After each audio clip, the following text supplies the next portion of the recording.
All right. All right. Yeah, Bertolli, would you like me to get started? Yeah, sure. Do you want to does your presentation come before I read the Yeah. script? I'll do the roles first, and then you Oh, can roles first. Okay. reread And I'll do the script and then standard. we'll come. Okay. Yep. Yeah. Sorry. So yeah. Welcome everybody to the second committee on rulemaking, where we will discuss the public engagement in good cause rulemaking recommendation. So I'll call two roles. The first role is going to be the names of the committee members and alternates of committee members. After each name is called, the person should say here so we can make sure their mics are working. The second role will be the names of ACUS members who are not on the committee and alternates. After each name is called, the person should say here so we can make sure their mics are working. I will not call the names of members of the public who don't have speaking privileges. And I think we'll get started with committee members. Laura Barheit. I'm here. Great. Emily Bremer. Here. Amy Bunk. Here. And I believe Stephanie Davis, are you here? She might join, but I think she had a last minute conflict. I think Andrew Emery also had a last minute conflict, but is Andrew Emery here? Bill Funk. Here. Great. Alex Goodenough. Here. Emily Hammond. Here. Courtney Mallon for Chris Huey. Here. Daniel Liebman. Or I'm sorry, Hillary Duke for Daniel Liebman. Yes, here. Great. I think Elizabeth McFadden had a last minute conflict. Nina Mendelson. Here. Elena Ness. Or Sandra Miracle for Elena Ness, my apologies. Yes, sure. Here. Great, thanks. Mitch Plave. Here. David Pritzker. David, are you there? All right, maybe he'll join later. Bertrall is obviously here. Here. Lon Smith. Here. Great. Jessica Stone. Here. Awesome. Is Tony Verona here? Okay. Daniel Weiss. Here. Great. Miriam Vincent. Here. I think that rounds it out. Are there any committee members whose names I did not call? Seth Davis is here. All right, thanks, Seth. And Kevin Stack. Oh yeah, Kevin, thank you. Sorry, I know you just sent me an email just a second ago. All right, any other committee members? All right, great. And I saw we have Mark Swalache. He's not a committee member or a member, but he's our reliable consultant. So for the non-committee members, do we have Jeff Lubbers?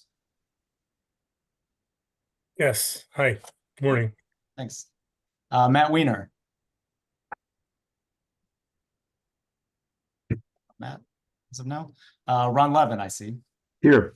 Thanks. Annalise Marchessault for Dan Cohen. Here. Hello. Okay.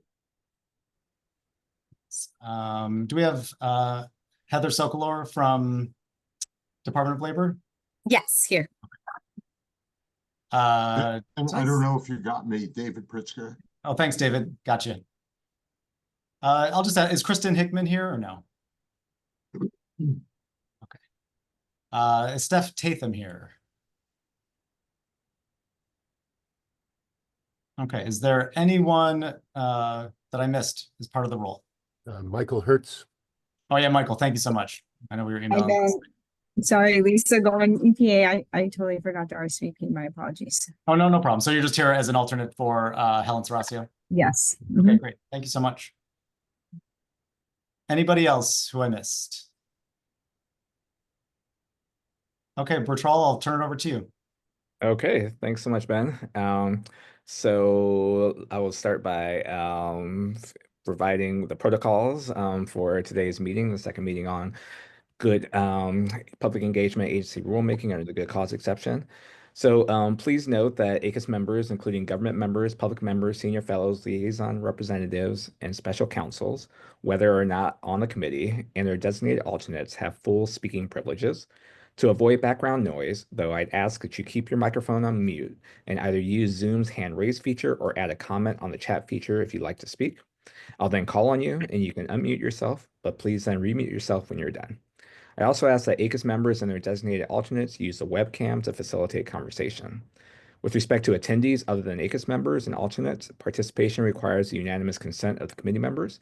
Time permitting, I'll consider calling on such attendees at appropriate points, and will presume that committee members consent absent their raising an objection. If any such participant would like to speak, please do indicate in the chat feature or by using Zoom's hand raise feature and wait to speak until I call on you. You can then unmute yourself and please remute yourself when you're done speaking.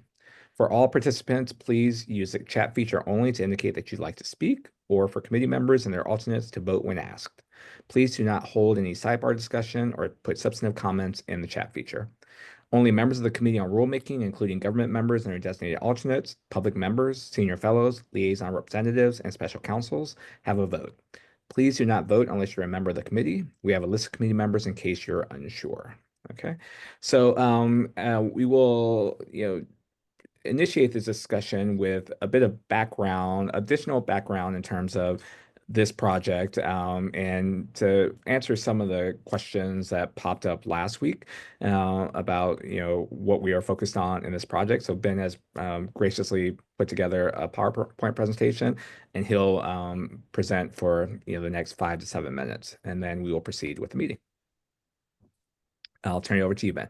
All right, thanks, Bertrand. Can everybody see the presentation okay? I'll assume lack of objection means yes. Yeah, so again, I'll just take a few quick minutes to provide, just an overview of what the recommendation says, and kind of what we're thinking, and just to provide kind of like a baseline for discussion for today. So first, a lot of this information is in the recommendation itself, but just wanted to kind of pull some of it out in like a presentation form, so it makes it easier for folks to understand as the discussion moves along.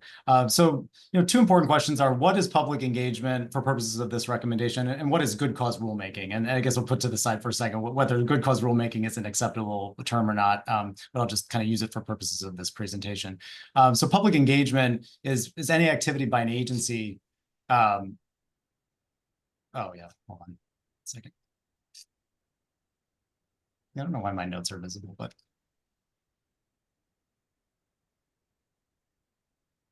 yeah, so you can ignore my notes. I'm not sure how to make them not visible in this particular thing, but hold on one second.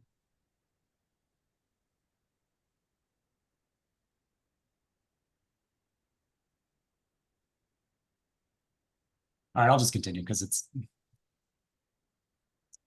also, hold on one second.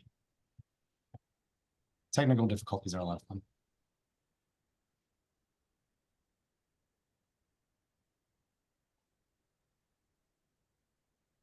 Give me one quick second, folks. I'm gonna like reopen this to make sure it was working. It was starting to do like a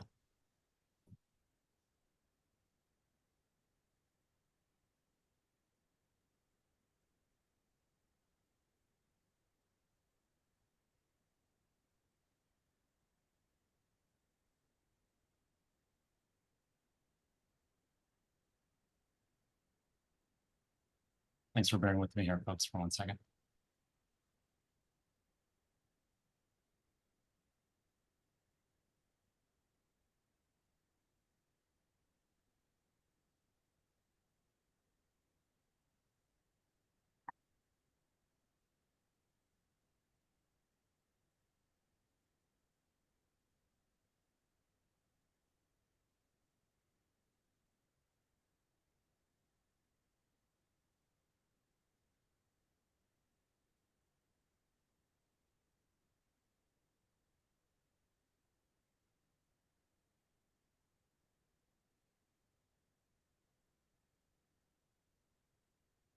Again, I think we're almost there.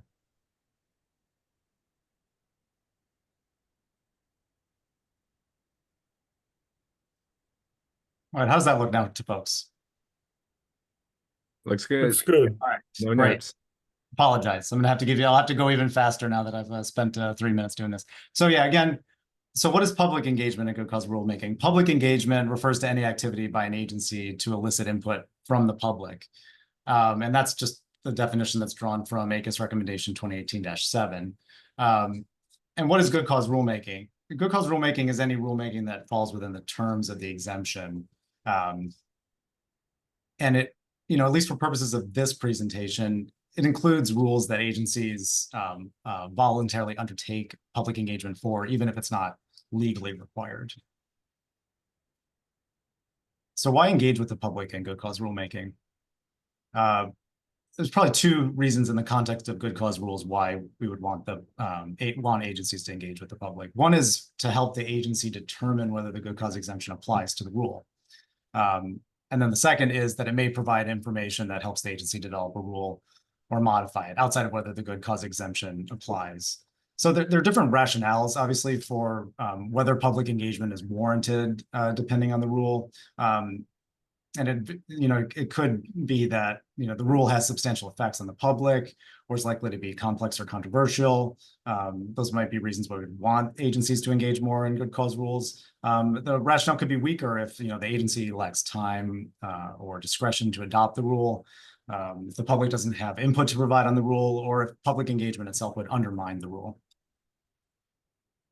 So these are the types of good cause rules. I won't go into direct final rules and interim final rules, which are well known, and we've talked about them in the past. And we talked a little bit about the first and the fourth category. So I'll just mention those briefly. One is, I think Mark in his report refers to them as final no comment rules. Here I listed them as no comment final rules, just different order of words, but whatever you call them, no comment final rules are rules that fall within the exemption and go into effect without the agency providing an opportunity for public comment. We've talked about a few examples where these no comment final rules might be warranted. The public doesn't have any information to provide at all, or whether it just, I think our Department of Transportation person provided an example of an FAA rule where the information itself was classified, and so the public participation just wouldn't serve any purpose. So those are a couple examples there.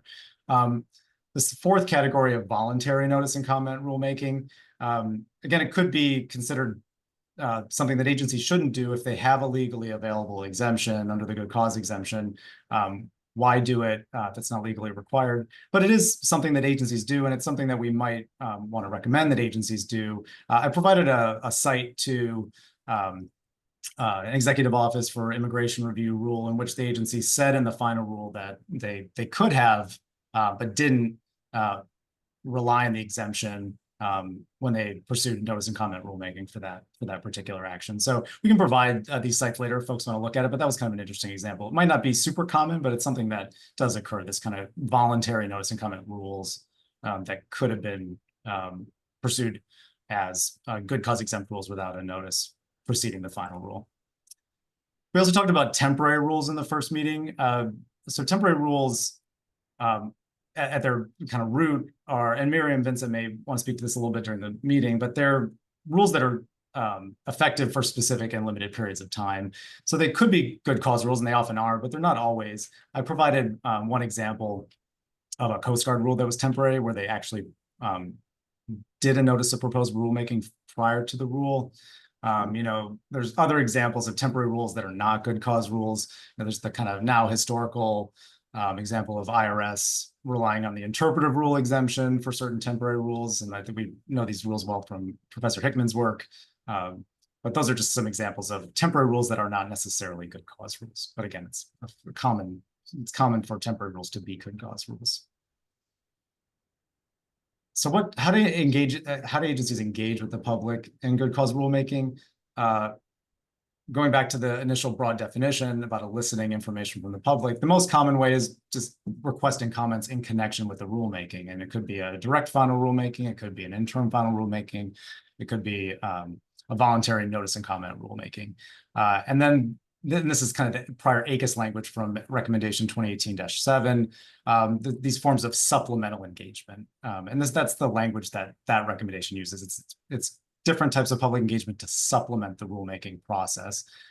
That recommendation broke supplemental engagement down into 3 categories. One is like things like RFIs and ANPRMs. Second is targeted outreach, and the third is different types of meetings to obtain input from the public. Most of these could occur at any time during the rulemaking process. Like some might not, like advance notices of proposed rulemaking obviously occur prior to the development of a notice of proposed rulemaking. But, you know, it's just important to note that there are kind of both, and they could be incorporated, these supplemental forms, into the kind of rulemaking process itself. The agency might address them in a subsequent notice of proposed rulemaking. It might address it in a final rule in terms of like the preamble.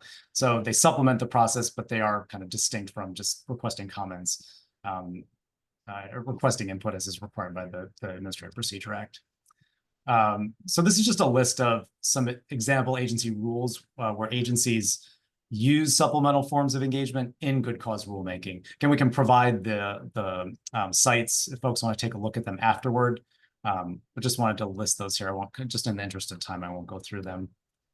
So again, I've already kind of alluded to this, but then there's this question of not just what types of good cause rulemakings or what types of public engagement there are, but the question of when do agencies engage with the public in good cause rulemaking. The different ways to divide this up, but kind of just a simple way to do it is pre-adoption and post-adoption. The term adoption could be kind of, we might get into what that means, but just for purposes of this presentation, I'm just talking about engagement that occurs before the rule is published or becomes effective. And that includes things like direct final rules, et cetera. Post-adoption public engagement is obviously engagement that occurs after the rule is published or becomes effective. This is just a little visual summary of what I've said over the past few minutes. Again, we'll provide this so folks can take a look at it. If you're more of a visual learner. And then just want to conclude briefly with highlights of the current draft recommendation that's being considered by the committee. One thing that it does is that it updates, reaffirms kind of the central elements of prior ACUS recommendations from 1983 and 1995 on good cause rulemaking. There's, and I think Miriam Vincent's comments on the initial draft reflect this. I mean, it's necessary for us to update those recommendations to reflect current policies that are reflected in like the document drafting handbook and other changes that have occurred in rulemaking since 1995. Second, there are new recommendations in the current draft, especially those related to rules that are considered major or significant, reflecting, like, for example, the GAO study from 2012 that focused on that issue. And then three, since the 1995 recommendation, ACUS has issued a number of recommendations and a statement of principles on public engagement more broadly. And this recommendation builds on that. It addresses supplemental forms of public engagement that agencies should use in good cause rulemaking, and refer back to the examples that I provided in the previous slide on that. So I think that is all I have. And with that, I'll turn it back to Bertrand. Okay, thanks so much, Ben. That was very helpful background for all of us. I hope that I'll ask if people have questions on that shortly, but I just want to make just reinforce the point that you made with respect to past recommendations. We had a discussion last meeting about whether this is duplicative or necessary, the set of recommendations that we are considering now in light of past recommendation, particularly recommendation 95-4, which provides procedures for non-controversial and expedited rulemaking, recommendations on procedures for non-controversial and expedited rulemaking. And after reading that report over the past week, I think it's important that we do continue with this set of recommendations in whatever form that we choose, for the reasons that Ben highlights with respect to, kind of reaffirming ACUS's position on these forms of good cause rulemaking that we label right now. That recommendation is 30 years old. A lot has happened between 1995 and today. And I think it's important for stakeholders to understand where ACUS stands and what it's recommending at this particular point. And I also want to emphasize a lot has change with respect to what ACUS's orientation has been, particularly with this recommendation as opposed to the past recommendation. There are different forms of engagement that are being proposed in this set of recommendations that are not included in the recommendation 95-4. And there's also been a different type of emphasis with respect to ACUS on different types of audiences we're trying to reach in terms of being creating a more inclusive rulemaking processes more generally. And I think that the emphasis on reaching out and engaging publics that are normally do not participate in rulemaking processes is an important addition to this particular set of recommendations that suggests we should go forward with it. But that's my view. I don't know if others had a chance to read 1995-4. I know we had a discussion as to whether this is still necessary in light of that recommendation, but I wanted to provide an opportunity for an open forum on that question as to whether to proceed before we start up, before we hopefully start up with our revision and review of these sets of recommendation, and also open it up to any questions you might have to Ben in light of his presentation. Yes, Mark. Yes, thank you. Thank Bertrand, and thanks, Ben, for that slideshow. That was helpful. I just want to add, I guess, one thing to Ben's presentation that he didn't mention about new recommendations, but I think this is important. We're recommending, or at least the report recommends, and it's included in the recent draft of recommendations, that there be some uniform guidance given to agencies, either through the form of a presidential executive order or maybe through OMB guidance. And I think in particular, if you look at what's happened with the prior recommendations, I think it's fair to say that there has not been uniform acceptance of the recommendations. And so I think offering some uniform guidance or suggesting that there ought to be that uniform guidance could be very helpful in this regard. There are a couple of other things I think that could be added, but I think we'll get into that in the discussion. So I'm going to leave it there for now. Thanks so much, Mark. Bill. Yeah, Ben, that was very helpful, and I hope you'll make that available to all of us. I certainly want to follow up on some of those things. I agree that we should go forward, but I'd like to point out that at least two things that the 95-4 didn't consider, which was temporary rules and no comment rules. And I think it's important that we include both of those in this recommendation in terms of guidance, and especially trying to say, not just saying when it's appropriate, do X, but to try to give some guidance about what is appropriate. To make that decision. It's much to say you ought to contact all sorts of people and get them involved in this thing when appropriate. But that's not very helpful if you just leave it when appropriate. And so I think we have to do some hard work here in trying to figure out what are some of the guidelines for when it's appropriate. Thank you for that, Bill. So we'll engage those questions as to where temporary rules and no comment final rules might fit in our discussion. Ron.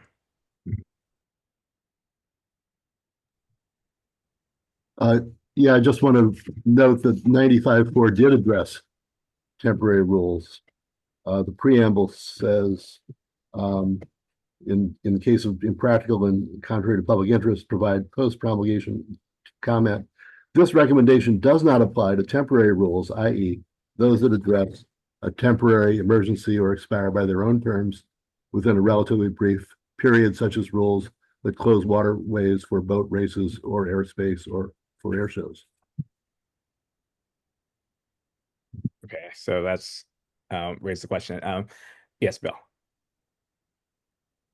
Just to respond, that's right. It says that the recommendation doesn't address them.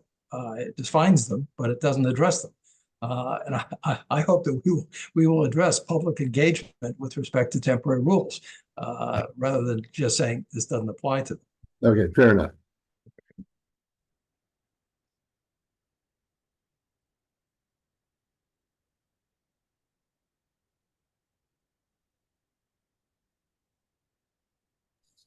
You're muted.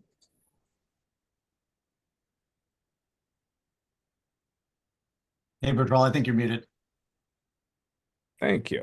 So I'm sorry. Didn't know if you heard any of that. So I wanted to bring Mark in because I think that to the extent that we're going to just discuss temporary rules, ordinarily we discuss recommendations for particular matters based on background knowledge that we build from our report and our consultant who has engaged with relevant stakeholders. So, Mark, how much of your work went into the discussion of temporary rules, both in background research and in discussion with people that you interview with? Yeah, it was pretty limited, Bertrand. We did certainly talk to the Coast Guard folks about their use of temporary rules, which is fairly common. I guess what I did not fully understand, and maybe it requires a little additional digging, is just what kind of advance warning the Coast Guard had when they were basically asked to shut down a waterway for some kind of event. These were very short term, so they were temporary. I mean, it was often less than 24 hours that they would be closing an area, and whether or not public comment is appropriate or public engagement on that is appropriate, I don't know. It certainly seems like maybe you could do something about what Ben was talking about, sort of advance sort of engagement, maybe with meetings or information to people who might be affected by a closure like that. And again, it may depend on how much advance notice. I don't know if we want to get into the business of telling the Coast Guard that they have to sort of make sure that they get enough advance notice so that they can do these kinds of things. It's a little bit tricky, I guess, in terms of how you deal with these temporary things. I don't think we want to necessarily just say no to applications to close down the waterways, for example, for some sort of regatta or something that the Coast Guard might be allowing. So I think maybe it deserves more attention, and I guess in the final report, I'll try to give it that attention. Thanks so much, Mark. I appreciate those comments. Miriam. And with respect to the Coast Guard and port closures, there are others probably on this phone call who can speak in more depth than I can, but for their temporary closures, it really depends.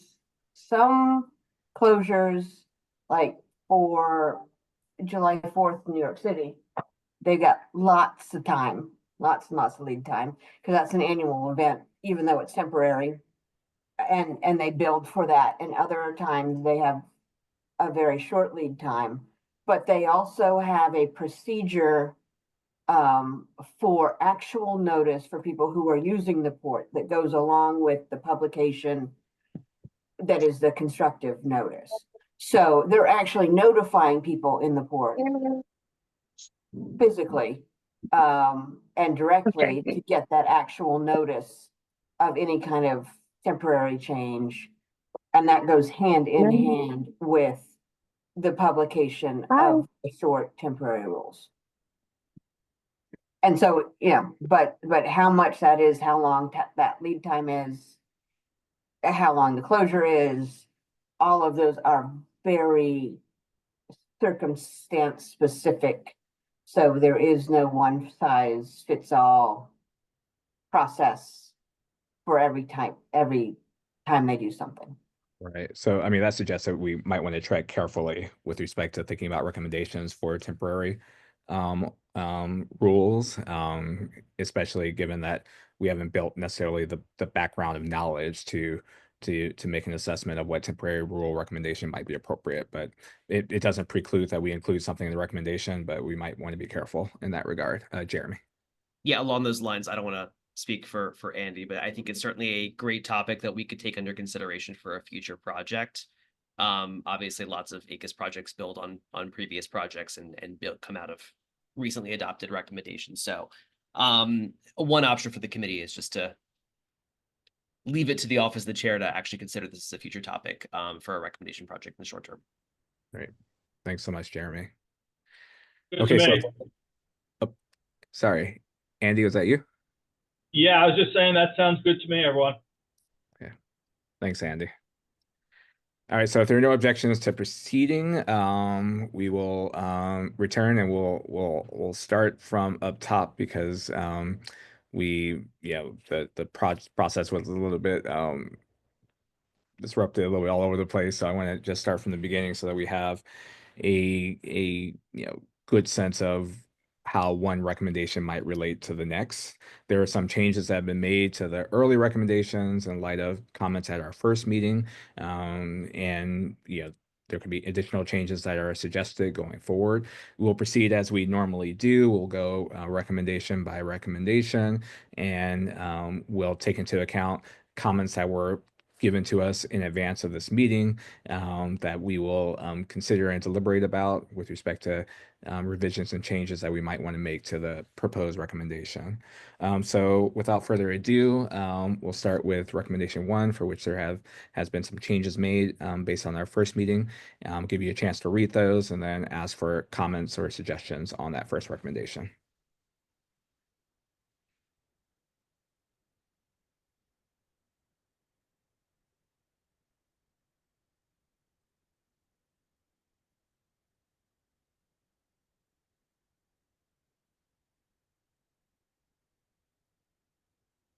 Okay. So we're basically working with the preamble of recommendation 1, get to the subpoints shortly. Jeff has his hand up. Very minor suggestion on the last part of the recommendation where it says in rulemakings under the good cause exemption. I think it should say something like issued. Issued or promulgated. Okay. Great. Yeah, I don't know which. Yeah. Issued, promulgated. Okay. Helpful change. Thanks, Jeff.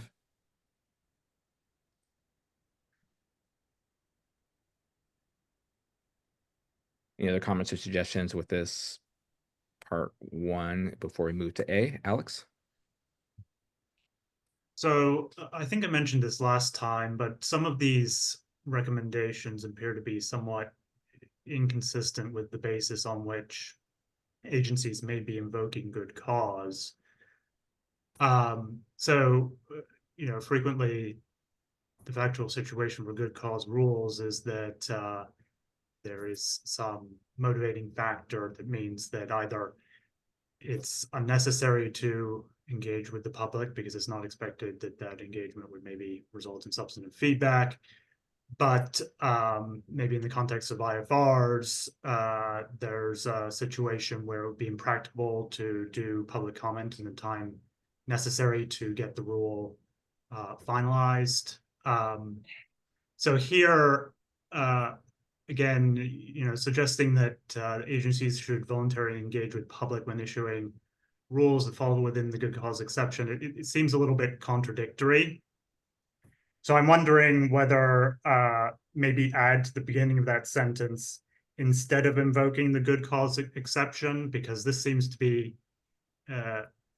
sort of invoking a question of whether good cause is appropriate in the first instance. And when good cause is appropriate, it may be because such public engagement is either against the public interest or infeasible or unnecessary.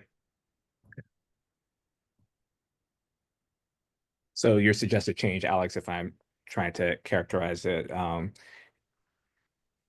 repeat that first initial phrase that you would have added to the beginning. Sure. So suggest to add to the beginning instead of invoking the good cause exception. Okay. Got it. Okay. Michael. So a couple of little things. One, just on that one, I'm not sure instead of quite works because these aren't exactly alternatives, but it might be when, comma, or when considering, comma, invoking the good cause exemption, agencies should nonetheless voluntarily engage with the public, blah, blah, blah, something like that. Okay.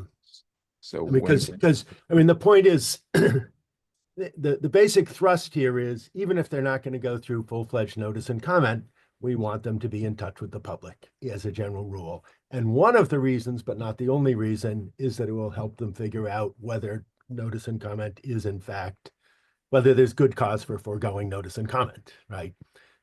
It's kind of like environmental assessment before an EIS. And so one wants to somehow capture both those ideas. Can I stop you before you proceed, Michael? Alex, does that capture your objection or does that address your objection? Yeah, I think that would be consistent with my reasoning, and the point is well taken about the following. Yeah, the consistency with the following list.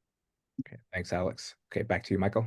And then there's just a terminological thing here, which probably comes up elsewhere. I don't think it's right to say, as Jeff just did, that a rulemaking was promulgated. I think rules are promulgated, not rulemakings. And at the same time, I'm not sure a rule falls within the exception. I think a rulemaking falls within the exception. So in line 75 there, I think it's when okay. I don't know, maybe just when relying on the good cause exemption would do the trick rather than when issuing rules that fall within the terms. Or when conducting a rulemaking that falls within the, I don't know, we don't need the terms, that falls within the good cause exemption, right? Yeah. Maybe all that can be left to the drafters, but okay. But I think just as a general matter, you don't promulgate a rulemaking, you promulgate a rule. And a rule doesn't fall within the exemption, the rulemaking does. Am I right on that? I mean, if people think I'm wrong. Yeah, I agree. Yeah. Okay. So we have to, so let's think about that. This will go to the committee on style, but it might be. Bertrand, I just wanted to jump in real quick. I dropped a link to recommendation 92-1 in the chat feature. This language is in part drawn from the first recommendation, and that recommendation, which talks about agencies voluntarily using notice and comment procedures when issuing rules that fall within the terms of most of the exemptions in 5 USC 553. So that's where some of that language comes from. So just wanted to note that. Okay. All right. So the question is whether, they could have gotten it wrong in 93 or whenever that was issued as well. Even Homer nods. We want to update it or not is the question. Okay, so let's bracket that in terms of whether we want to make the changes that provide a little bit more coherence to those sentences. Mark. Yeah, thanks, Bertrand. I think Alex's comment was more or less directed to the idea that the agency might offer some sort of notice and comment process. And I just want to emphasize, and this came out in Ben's slideshow this morning, that public engagement doesn't necessarily mean notice and comment participation. And indeed, I could imagine with a direct final or an interim final rule that the agency might engage in targeted outreach or do something in advance of actually putting the rule out there that wouldn't necessarily involve traditional notice and comment rulemaking. And I hope we can capture that in this first recommendation. It does seem to me that public engagement means something broader than just notice and comment rulemaking. And I think the rule and the way it's been sort of amended suggests that maybe we're thinking only about notice and comment rulemaking. Yeah, that's a great point, Mark. And I think we try to capture that through A through C below. And so that, I guess let me just kind of, give you a chance to take a look at A through C. Does that change how we want to preface that recommendation 1? It may not change the suggestion that was made from Michael with respect to the language you should include in the beginning that's drawn from Alex's comment. But that's what we're really trying to get at in terms of different forms of public engagement. That's not necessarily notice of comment rulemaking, although notice of comment rulemaking is a form of engagement that we suggest that the agency voluntarily consider. Bill. I would like to suggest looking at what is now number 4 recommendation, pre-adoption public engagement. The reason I say that is here we are at 1 discussing what kind of public engagement we should have. And 4 talks about whether or when you would have any public engagement at all. That seems like the introductory question, which is, should we engage in any public engagement in as much as the statute doesn't require it?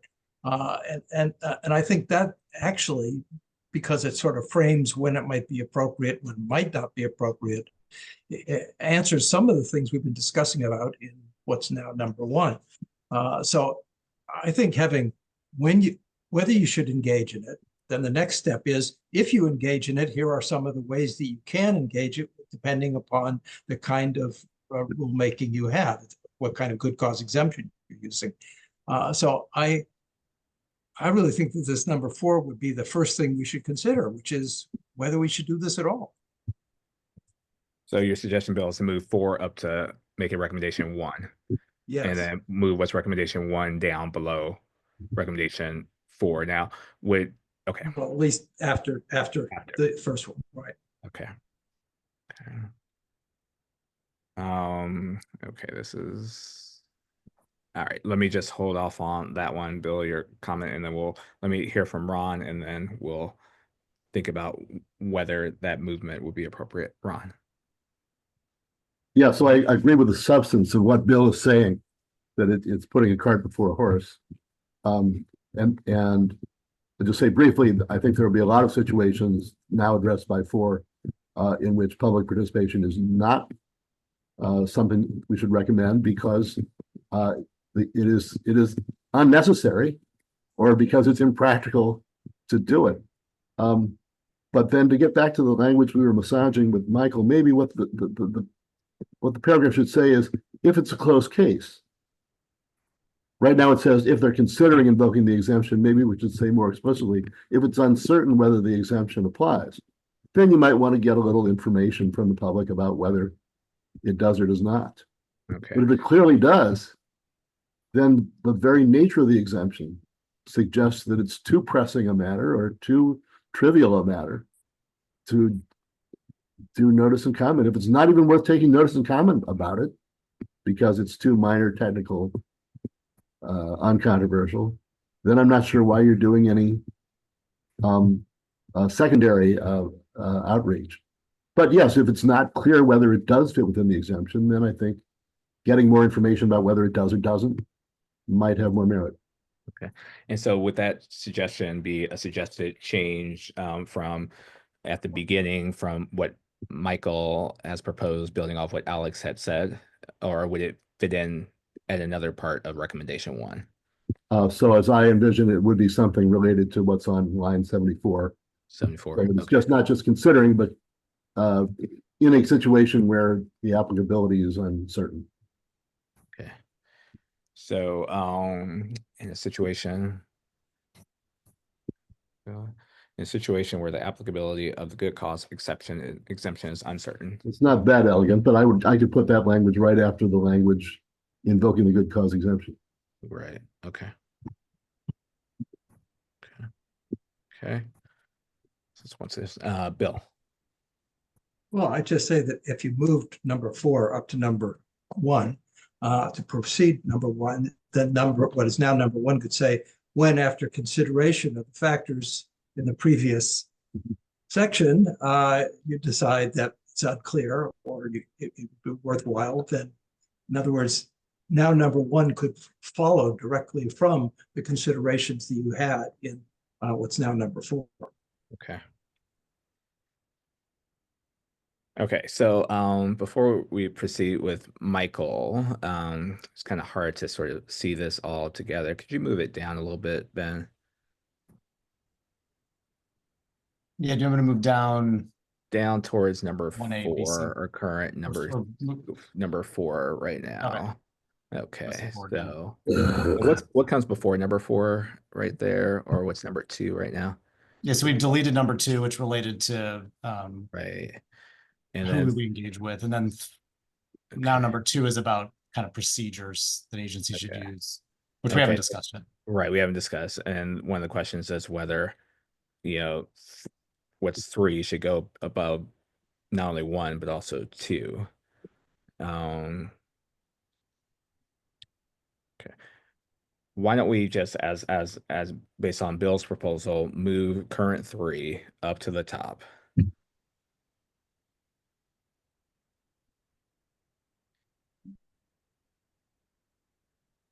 And then try to create some coherence between, if we agree with this change, between some connection between 1 and 2 with language that we might use. I'll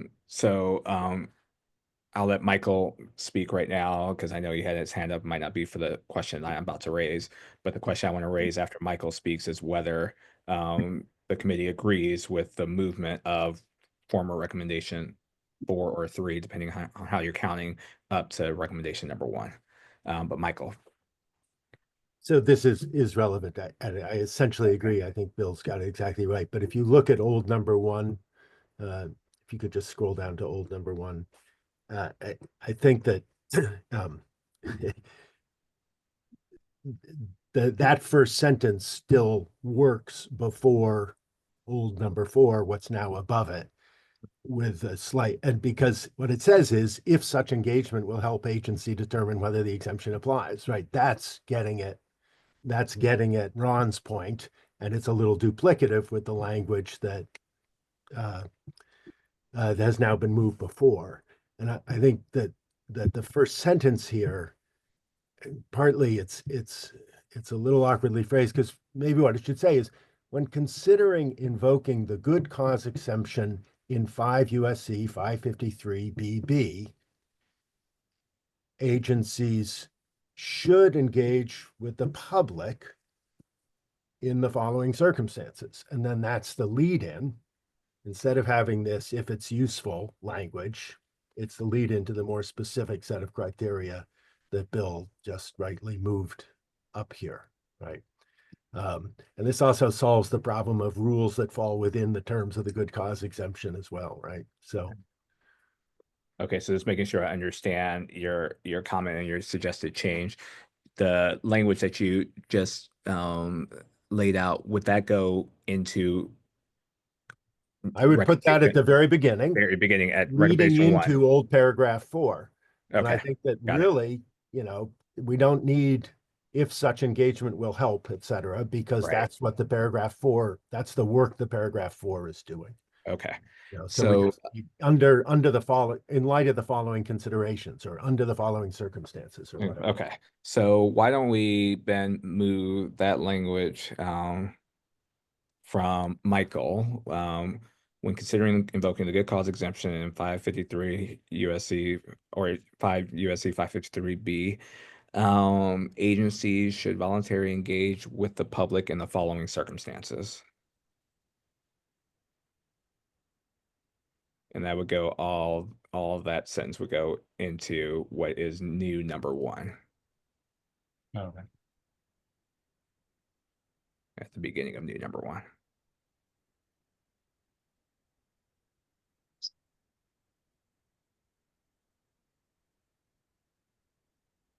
And then you would delete that, what's currently in new number 1, Michael, or would you keep that? Yeah.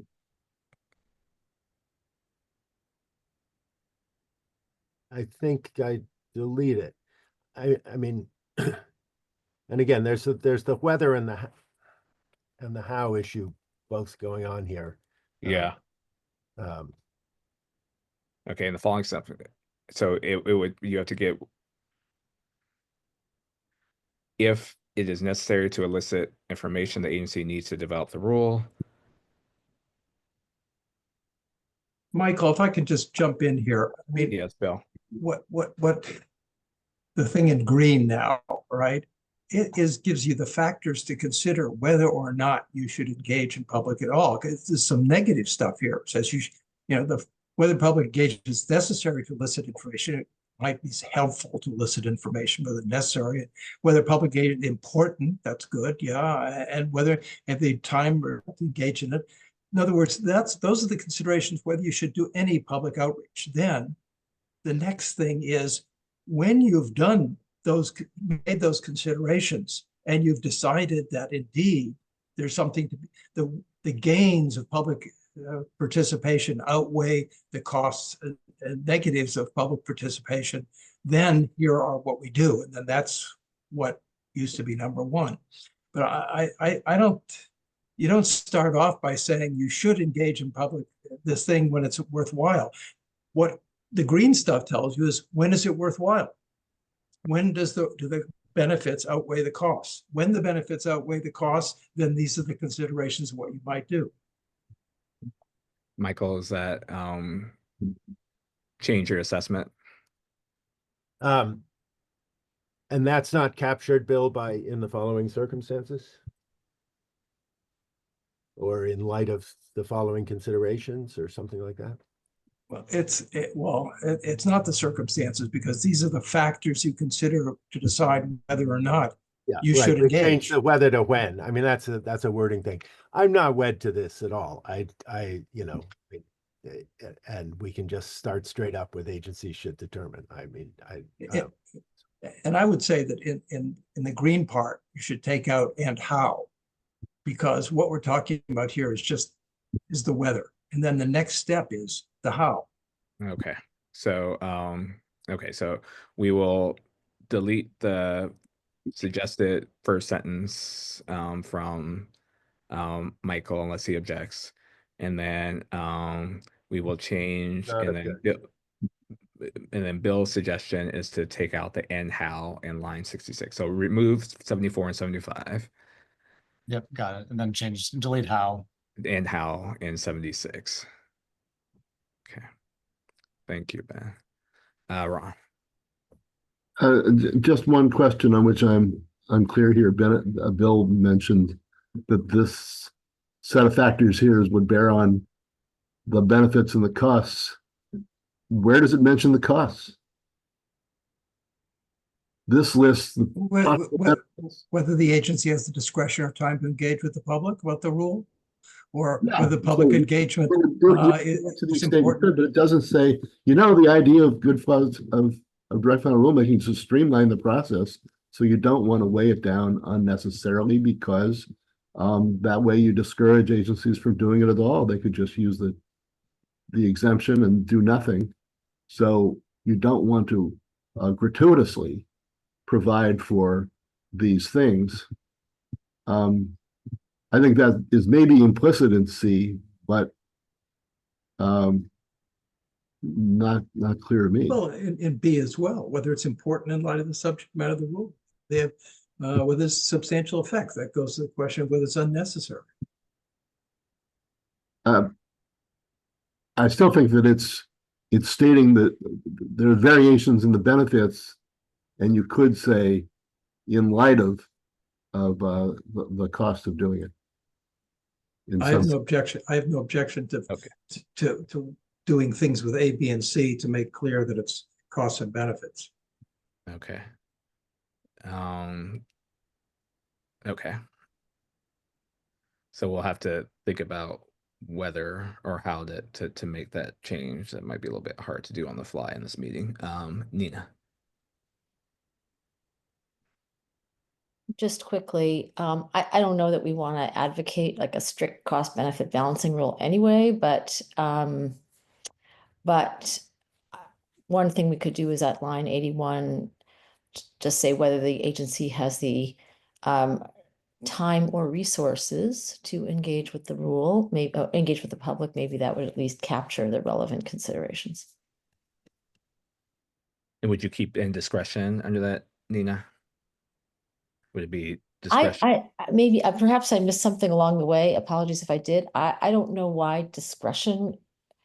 If the agency lacks the authority to engage with the public, then all of this is moot. I'm not sure we need to mention it. Okay. Thanks, Nina. Bill. There are some circumstances that in which the agency doesn't have any discretion as to what will be in the rule. It's not that they don't have discretion about getting a public thing. They have no discretion of what's in the rule. And so therefore public comments are pointless because they have no discretion with what's in the rule. So that's why discretion is in there. That makes sense. That's not clear in the context of the sentence. Yeah, because it's about the discretion to engage with the public rather than right. discretion. Is that captured in, exactly. Is that captured in A? if the agency has no discretion about the content of the rule, then it doesn't need any public information to develop it. I'd call this all wordsmithing at this point. Yeah. But the point taken that the discretion or what the discretion is referring to is not the discretion that the agency would have. It would be a discretion about the rule rather than discretion about public engagement. So let us kind of think about what language, whether and how to include discretion at all in Part C. Michael. In 1A, could I just suggest changing necessary to useful, or maybe necessary or useful? Necessary to elicit information the agency needs is a pretty high bar that I think is inconsistent with the general tenor of the recommendation. I Okay. agree. Okay. All right, so useful. All right, so now I'm going to try to start working through this recommendation to see if there are any objections to the changes that have been proposed, and then I'll conclude it with any objections about moving this from below to the top. So the first one I'll focus on is the change to just made with respect to A, changing necessary to useful. Are there any objections to that change?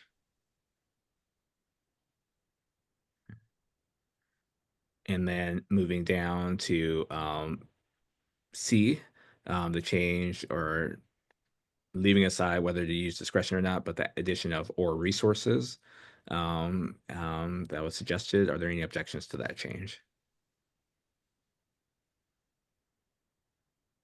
Okay. And then finally, if you could kind of scroll so that we get all of the new one in the screen for everyone to see. I don't know if that's possible. Bertrand, all of which one? All of the new one. Oh yeah, okay. So the new, yeah, exactly.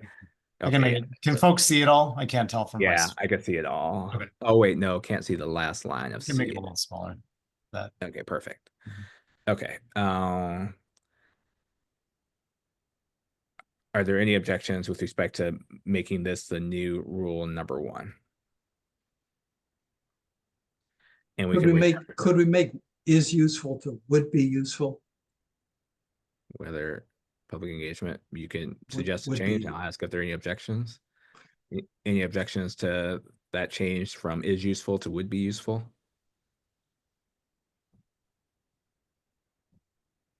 Okay, we'll go with that change. All right, so we'll return to, wait, let me give you guys a moment to read. So rushing.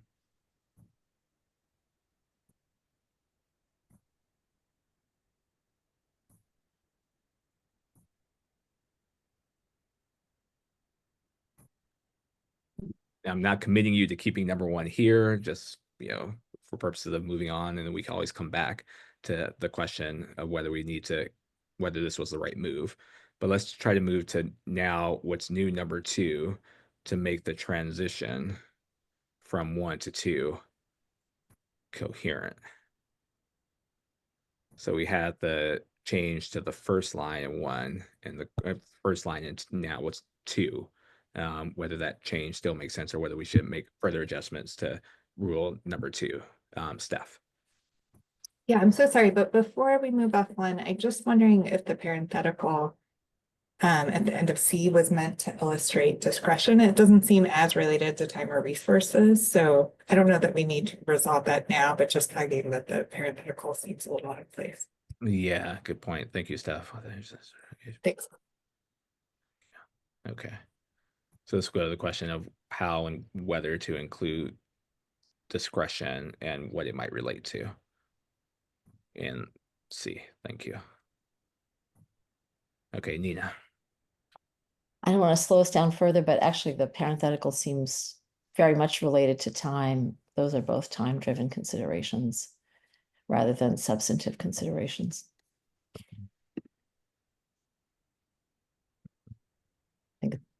Okay. I think it's fine as is. Okay, so we will think about it. Think about it, reflect. Fine, great. Yes, but yes, point duly noted. Thank you, Nina. Okay. So with respect to number 2, I'm just gonna call it number 2 from here on out. Bill. Well, I'd start off here by saying something along the lines of when an agency decides to voluntarily engage with the public, in light of the factors in recommendation 1 or section 1, whatever we call it, then the agency should engage with the public as follows.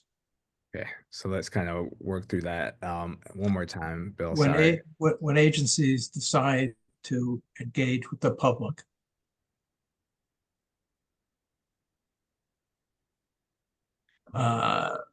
despite invoking good cause exception,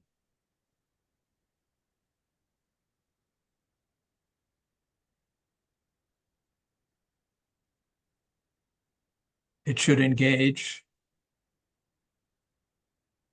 They should engage as follows.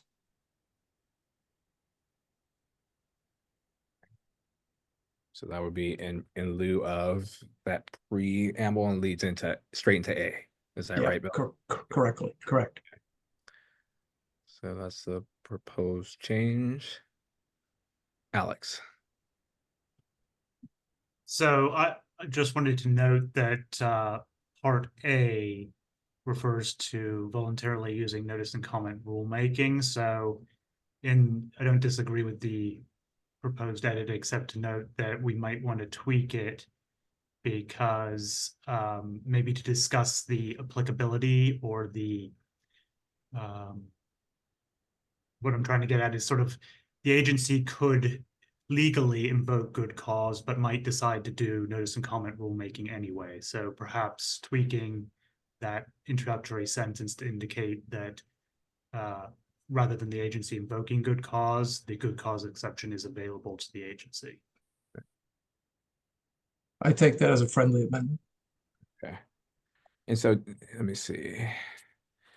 And we could sort of play with the words offline, but do you have any suggested language that you would use here, Alex?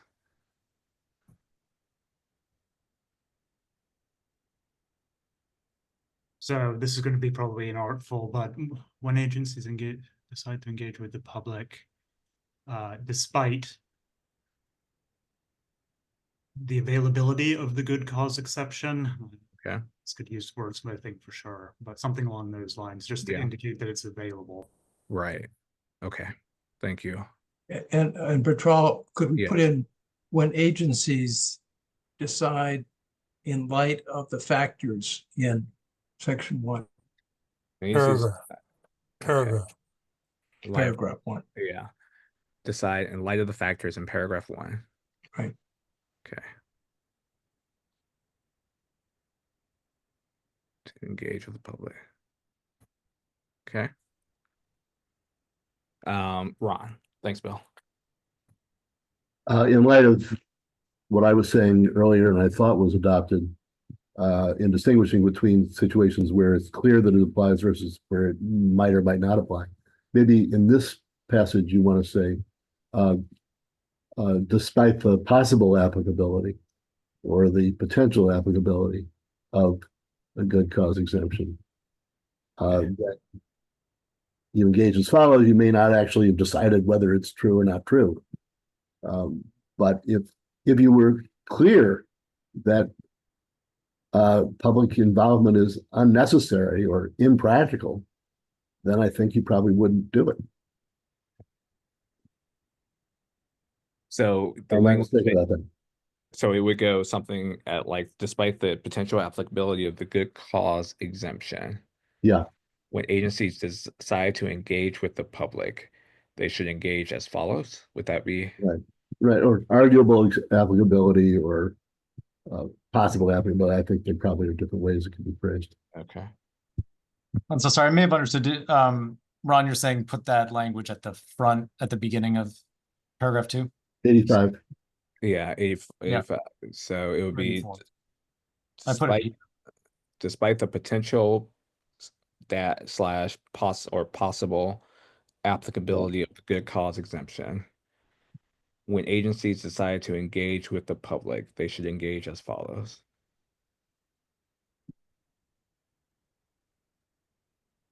We got a lot of different variations going here. So since Bill, you proposed the change that we initially we initially put forth. Is that a friendly amendment? Do you agree with that? Oh, yeah. Oh, yeah. Okay. So then we would start with 84. And we would lead 84 off. Or lead the beginning of 2 off with despite the potential. And please correct me if I'm getting this wrong, Ron. Despite the potential, and we do dash, or we might use potential, possible. We have to check the sound language. Applicability of the good cause exemption, comma, when agencies decide, in light of the factors in paragraph 1, to engage with the public. And then delete everything between despite and exemption on line 87. They should engage as follows. Okay.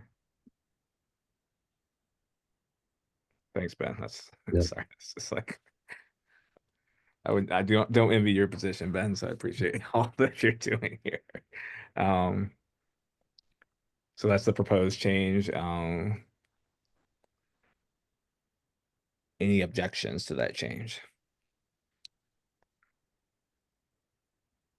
After potential slash possible, I might want to put in slash arguable, but I definitely don't want us to resolve that. That's leave it to committee on style. It's just an idea. Yeah, great. So different words we could play with in deciding what to put there. And then we would delete lines 87 through 94. And go straight into A.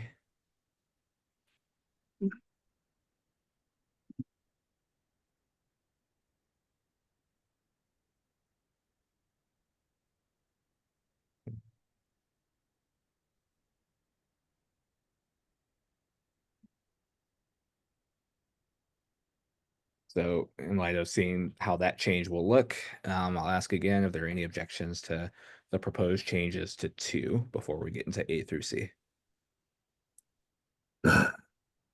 Can we see 1 again real quickly? Yeah, please move up. Thank you.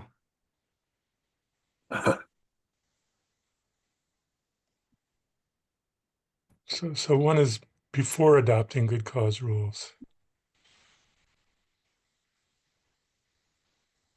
Because this was initially under a segment named pre-adoption public engagement, if I'm remembering correctly, Ben. Yeah, so we probably get rid of that pre-adoption. So this is going to become a general thing that applies regardless of when the public engagement occurs. Then we'd probably delete that language. Right. And I guess it just raises the question of, do you want to tackle that now, Bertrand? Yeah, so do we want to say agency should determine whether to engage with the public? Do we want to change that to when? The shortest form would be in good cause rulemaking, but maybe that raises some concerns that we don't want to get into now, or maybe we just, I don't know. Yeah. Bracket the issue for now. Yeah, we could potentially bracket it because it was originally a subsection, so we have to make it more general, and we could change that language before to make it more general. Okay. Have we decided whether we want to use the term good cause rules or before adopting a rule under the good cause exemption? We have not. It's just kind of a term of art that we came up with for this, and we are definitely open to suggestions as to alternative terms we could use. Do you have any, Jeff? I'm just a little qualms about creating a whole new category of rulemaking, even if it's just a shorthand phrase. Yeah. So I mean, here it'd be easy to say adopting rules pursuant to the good cause exemption, or Okay.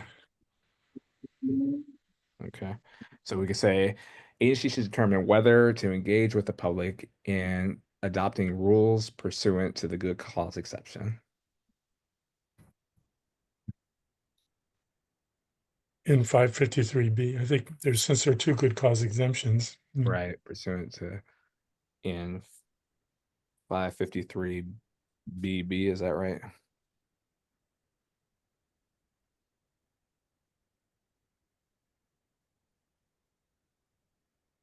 Okay.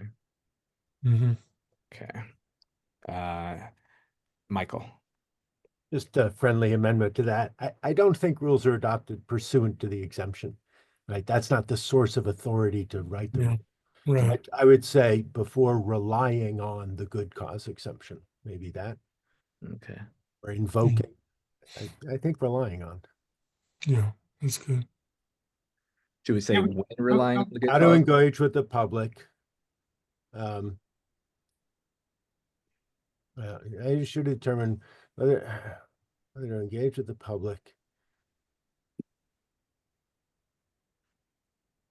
Okay, so the good cause exemption doesn't provide authority for agencies to adopt the rule. I mean, it provides authority for the agency to forego notice. If they are considering, or agency should determine whether to engage with the public if they are considering adopting a rule.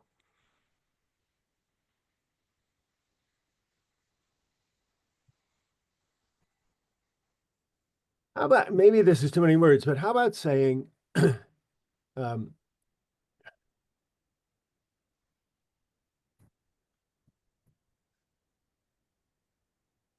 so hard to draft on the fly. Okay. Let's leave that to the committee. I think we could come up with the proper terminology instead of like banging our heads up against the wall, because I'm struggling too with it. But point taken that rules can't be adopted pursuant, they're adopted after invoking or when relying on the good cause exemption. So we'll kind of try to work on some terminology that makes better sense there. But also taking into account Jeff's preference. But I guess I want to get the committee's sense with respect to the terminology good cause rules. Are we comfortable substituting that terminology with rules, whatever it might be, rules made after, or rules, I don't know. Are we comfortable eliminating the good cause rules language, or do we see it as having value in this recommendation? So I'll just go with Jeff. I'll start with Jeff's proposal to not use that term. Are there any objections to Jeff's proposal to not use that phrase good cause rule? What exactly is the downside? I mean, it would be very helpful to have a single phrase that we could just use throughout this whole document. Jeff, could you spell it out? Could you spell it out correctly the first time and then put in parentheses hereafter referred to as good cause rules? Would that be satisfactory for you, Jeff, if we did that? That would be better. I just think,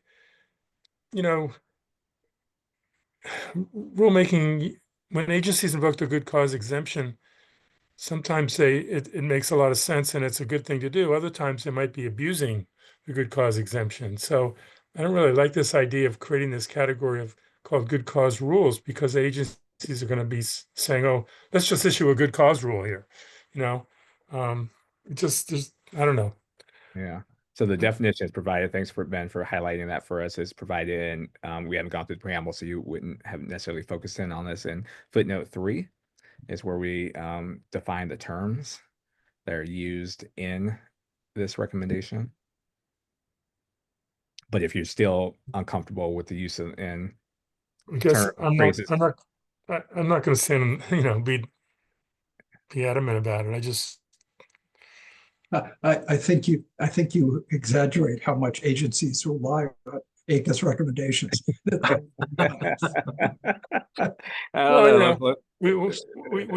We've now come up with type A, type B, and type C adjudication. That's caught on.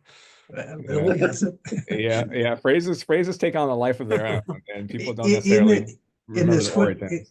In this footnote, we should say conducted under the good cause exemption of, and then put in the 553 5 Okay. USC 553B.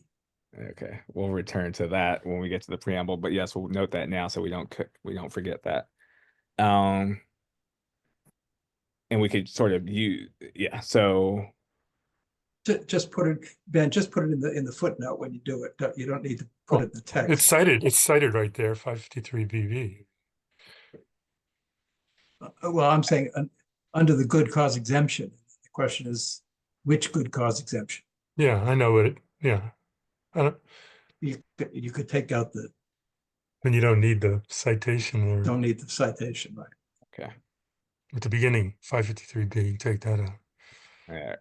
So we'll come back to that and keep us on track. We're gonna be having a fourth meeting, which I know that people don't want to have. Okay, so let me just get a sense of the committee. Those who object to using, I'll shift it around. Those who object to using the phrase "good cause rule" or "good cause" and "good cause rulemaking" in light of the definition that we've given to it in the preambulatory footnote.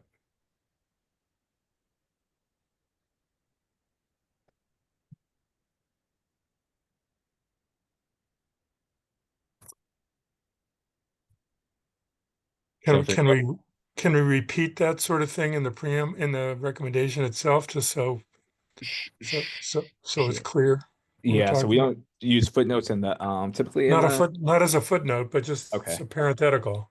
Okay, so we could do, why don't we lead off that part in 1 with the same definition or good cause rules using a parenthetical, rules conducted under the good cause exemption, I think is how it was phrased in the footnote. So maybe kind of putting that into there to make sure that people understand the definition. And we'll do the same with good cause rulemaking when we refer to it for the first time in the recommendation. That's fine. And the other thing, I'm glad we got rid of the word "before" because,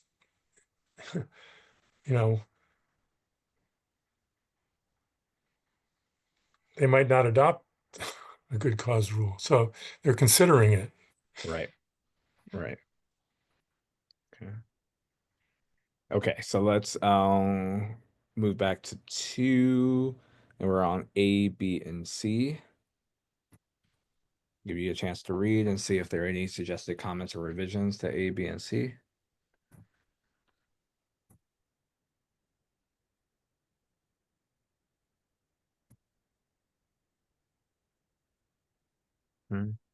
You notice the changes based on the first meeting, so Bill.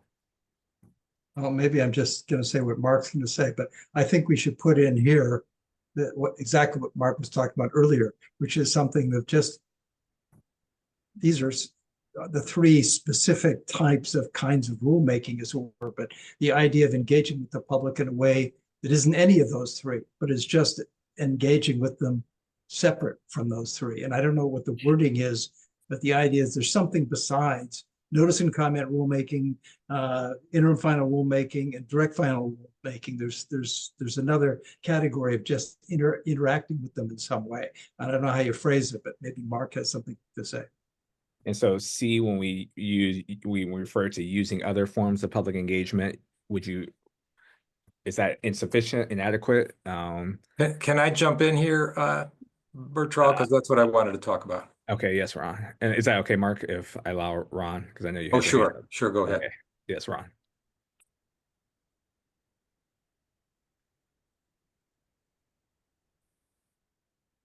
You go ahead, Ron.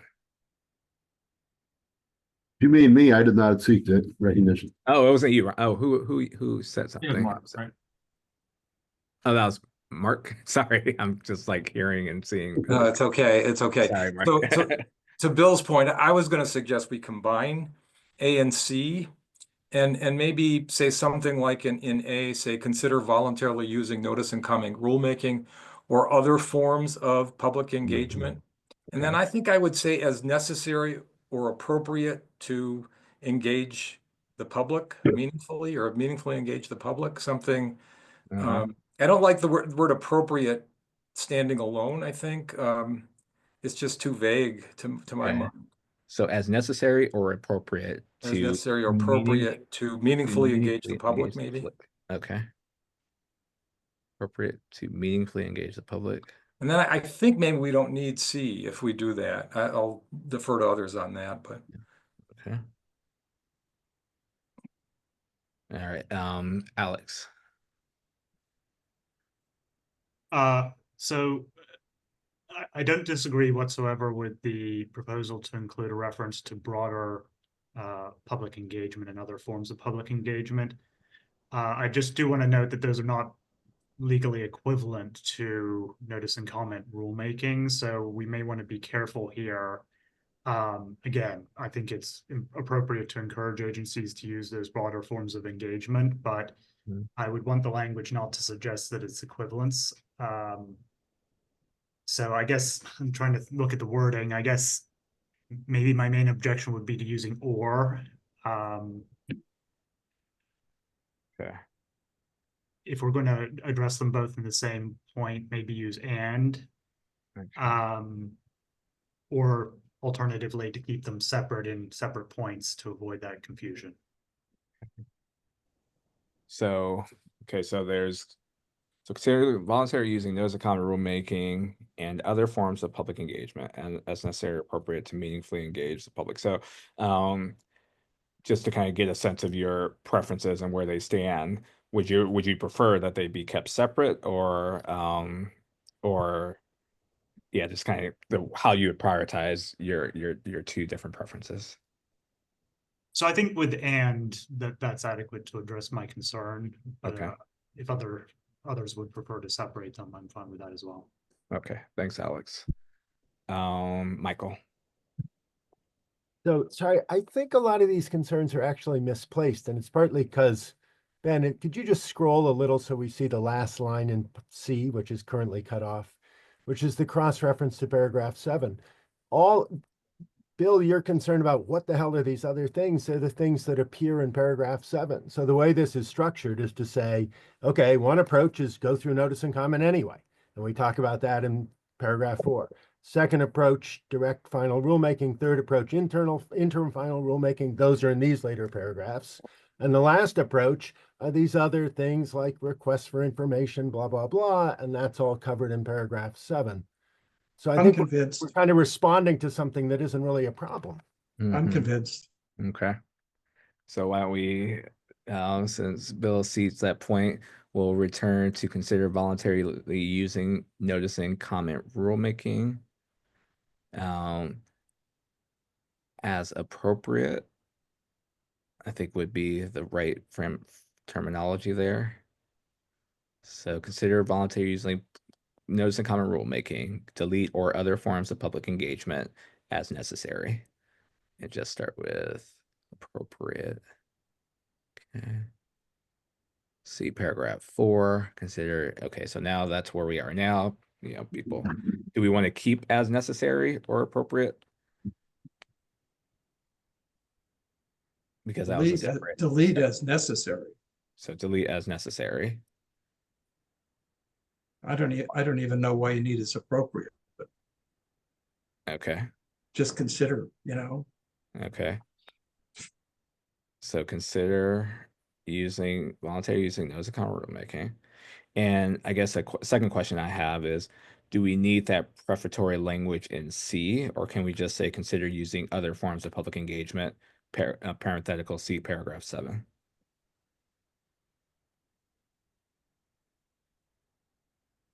Let's deal with B first. Okay, let's deal with B first. Fair enough. And Michael's suggestion was making B into 2 parts. One direct final rulemaking and separate one interim final rulemaking. And I think that's a good idea because they're separate ideas and good to put them separate. Okay, so B would be consider using direct final rulemaking, see paragraph 5, and then C, new C would be consider using interim final rulemaking. See paragraph 9.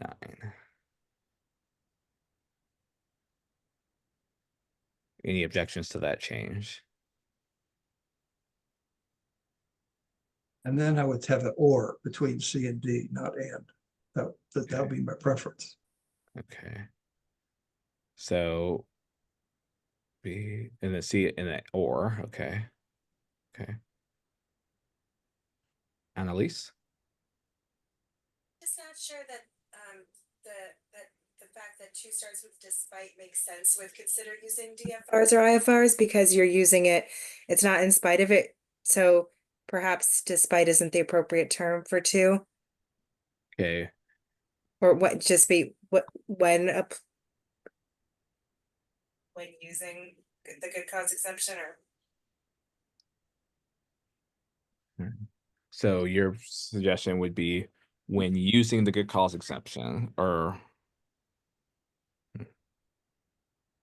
and agencies decide in light of the factors in paragraph 1 to engage with the public. They should engage as possible.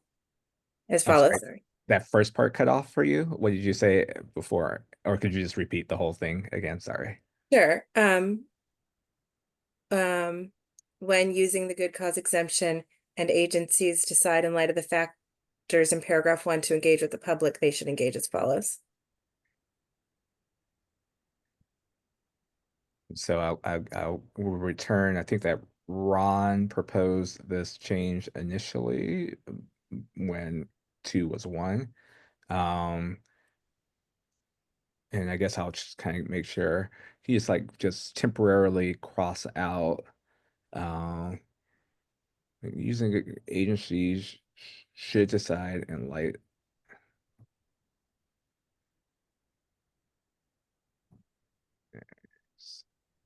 I want to make sure I got Annalise's point too, though.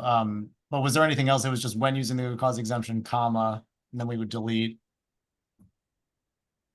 all of this.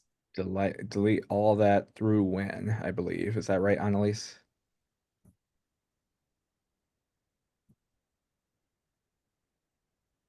So when using the good cause exemption, agencies should decide in light of the factors of paragraph 1 to engage with the public. Oh no, that's not right. Annalise, you still there? Sorry, I have to keep coming back to you. Yeah, my suggestion was this: when using the good cause exemption and agencies decide in light of the factors in paragraph 1. Okay, thank you.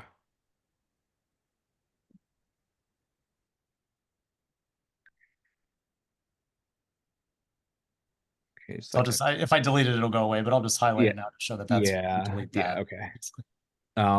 Ron, I want to start with you because you made the initial suggestion. Right. I don't see why it's still not well taken. It seems to me we're talking about situations where you're not sure whether it fits or doesn't fit, and that's why you're doing the outreach. But if it clearly fits, then that's a different case. Well, I was saying that if you're using a DFR or an IFR, then you are using the good cause exemption. Now I'm talking about where you're deciding whether to proceed in that way, and that's where the public engagement might be germane. If you've decided it is, that it should be a direct final rule because it's unnecessary even to have notice and comment, then I think there's much less of a case for public engagement. It's only when you're deciding whether to cross that threshold that it's helpful, it seems to me. So I guess I see a bit of a tension. I think that what Annalise, if I'm understanding your point correctly, and please feel free to correct me, of course. You use a good cause when using a good cause exemption, B and C would apply, but it becomes a little bit awkward. I guess you could still suggest that they consider voluntarily using notice and comment rulemaking and using other forms of public engagement. I don't know. I don't know how to sort of adjudicate this, so I'll call on other people instead. Jeff. Well, I think I preferred Ron's approach to the beginning. I was just going to suggest that A, B, C, and D all say consider. So maybe we could just say the agency at the end of the first paragraph, and 2, the agencies should consider engaging as follows or something like that. And then you wouldn't need to say consider every time.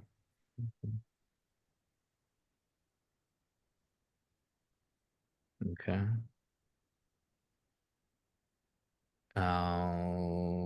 So let's Okay, we could sort of adjust that with committee on style, point taken. Mark, and we'll still have to resolve the question that Annalise raises and Ron raises in terms of how we want to start paragraph 2, I think it is now. Mark. Yeah, so on the new paragraph D, I guess it's a question. It looks like the reference to paragraph 7, I think we mean paragraph 6 under the current draft, unless I'm misreading it. That's the one on supplemental rulemaking. And I guess my concern with what we have right now is that I believe that recommendation relates only to pre-promulgation rules.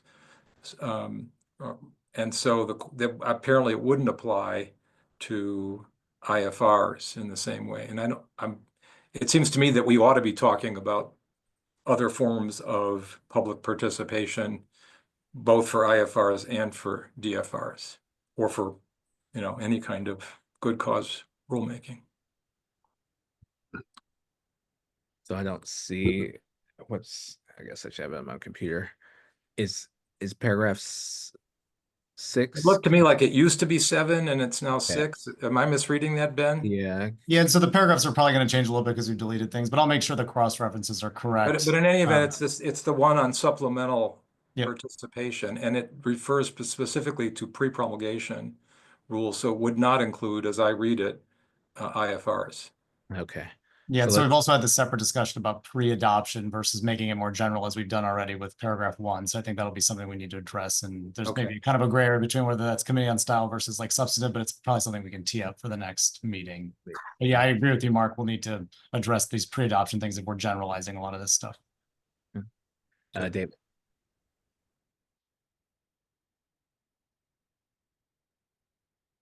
David Pritzker. I don't think I can't hear you, David. I just heard what you said. Okay, speak again.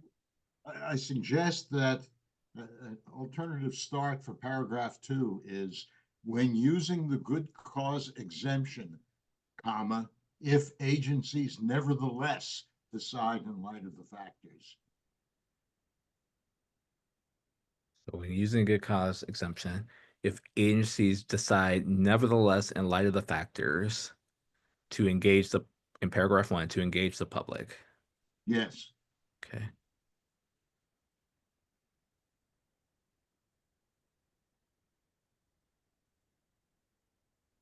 So we would keep nevertheless decide in light of the factors in paragraph 1 language there. So on 85, it would say decide nevertheless decide in light of the factors, paragraph 1. Or nevertheless. So I'm hesitant to keep removing this language because it's going to go away, but I guess I could just undo. But so we're going to get rid of all Can you this. do that? Can you do strike through? Yeah, I could change the font, I guess. Yeah. Or yes, I'd suggest reversing the order of decide nevertheless. If agencies nevertheless decide. Okay, so if agencies nevertheless decide in light of the factors in paragraph 1 to engage with the public, and then we'll make that consider thingy change as well. Okay. So just delete this. Let me again, since we're still making adjustments to Ron's initial language. Ron, do you still hold to the initial language that you suggested? I do, because I think that's an important qualifier, because if the exemption clearly applies, I don't think there's as much case for public engagement. It's impractical. It's contrary to the public interest. It's unnecessary.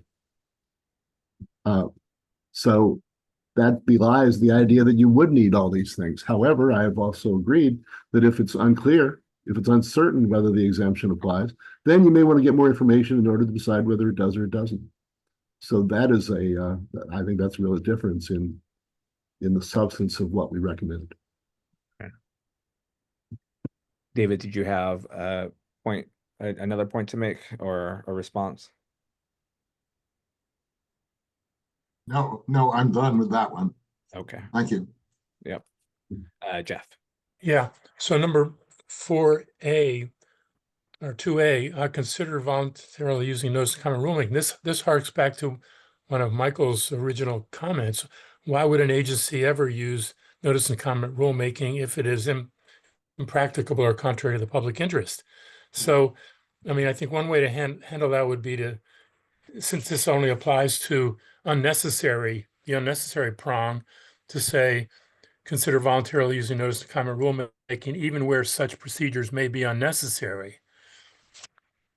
Yeah.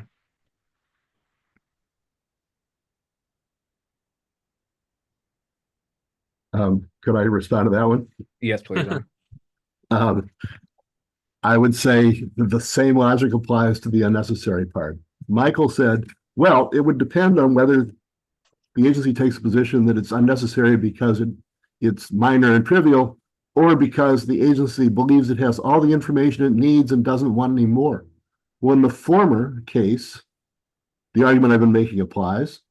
It's too trivial to have public engagement. In the latter, that's an erroneous use of the unnecessary exemption. Michael agrees with that in his bubble comment on the first page. And so you shouldn't be invoking it at all because you're not correctly understanding the exemption. So it's only in the former case where it's minor, technical, and the public's not interested that the unnecessary exemption should be invoked. And in that situation, the same point applies as with the IFR. I defer to Michael. Michael? I appreciate the care with which my colleagues and friends have read my comment. So point one is I agree with the impulse behind Jeff's suggestion here, but I don't think it is, to coin a phrase, necessary. I think it's implicit and should be handled in paragraph 4 and so on. But I disagree with Ron that I mean, I agree with what Ron said about what I said, but I think there are some circumstances where an agency might plausibly and sensibly and rationally say, taking comments is unnecessary, but we're going to do it anyways. We're going to do it because we think that, people will appreciate that we're listening to them. Okay.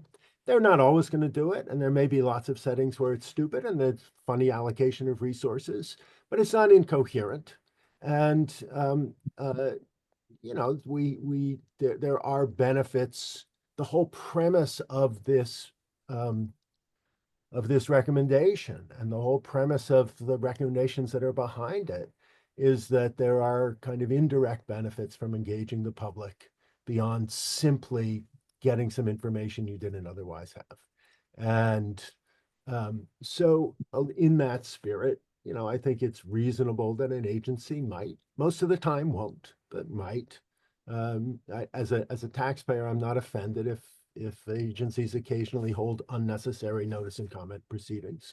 I am offended if they hold notice and comment proceedings that are impractical or contrary to the public interest with my money. So I'm okay with 2A staying.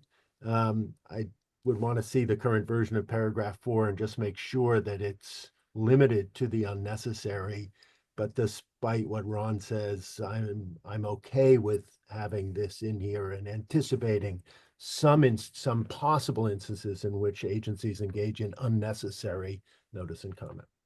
But you would delete the language even where such procedures may be necessary. Am I hearing you don't right? think that is necessary. I don't think it's problematic. I don't think it's all that important either. What does number 4 say? Yeah, well, that's what we got to find out. Well, let's not. We'll come back. We'll go to 4, come back to 2 as we need. I want to try to get through 2 if we can today. And just in that vein, just to jump in real quick, the cite to the Executive Office for Immigration Review rule is a rule that I believe was both impracticable and contrary to the public interest, for which the agency did undertake notice and comment. So that's one example. It may be limited examples, but folks may want to read through that. It's a little bit of a complicated example, but just something to look at.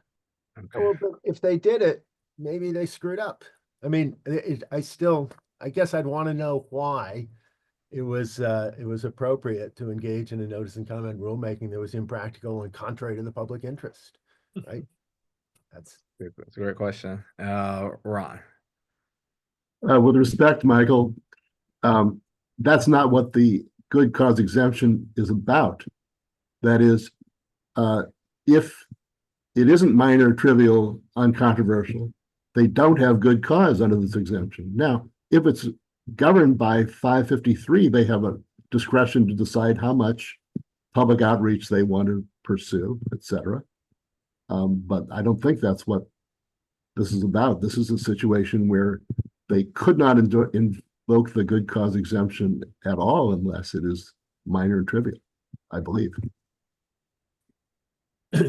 But what you're saying, it would always be inappropriate for an agency to engage in notice and comment if the unnecessary prong of the good cause exception applies.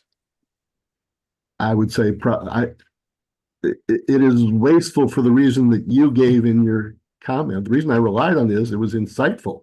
If it is that unimportant, then why are you going through all this? If you're not even worth taking notice and comment on it, why are you going around doing all this consultation? In fact, you're going to find out within a month whether you were right or wrong because someone will object. So that's the reality check. And I think that all of this public consultation is really not warranted in the case that I'm talking about. In the case you're talking about, sure, do the research you want. But in that situation, you shouldn't be invoking the good cause exemption, I think. Bill? I think we're disagreeing about a very narrow class of possible cases. But I totally agree with you that, you know, if in fact, if there's no useful information to be gathered because this is so trivial, obvious, unimportant, technical, whatever, and it's unnecessary in that sense, it would be rare that an agency says, but what the hell, let's do it anyways. It'll make people feel better, or you never know what we'll find. But especially kind of in the spirit of this recommendation, which is that agencies should do more than the legal minimum. That would be an example of doing more than the legal minimum. And, you know, again, in a particular set of circumstances, not going to be that, won't slow them down that much, won't be that burdensome, may have some benefits. And so what the hell, we'll do it.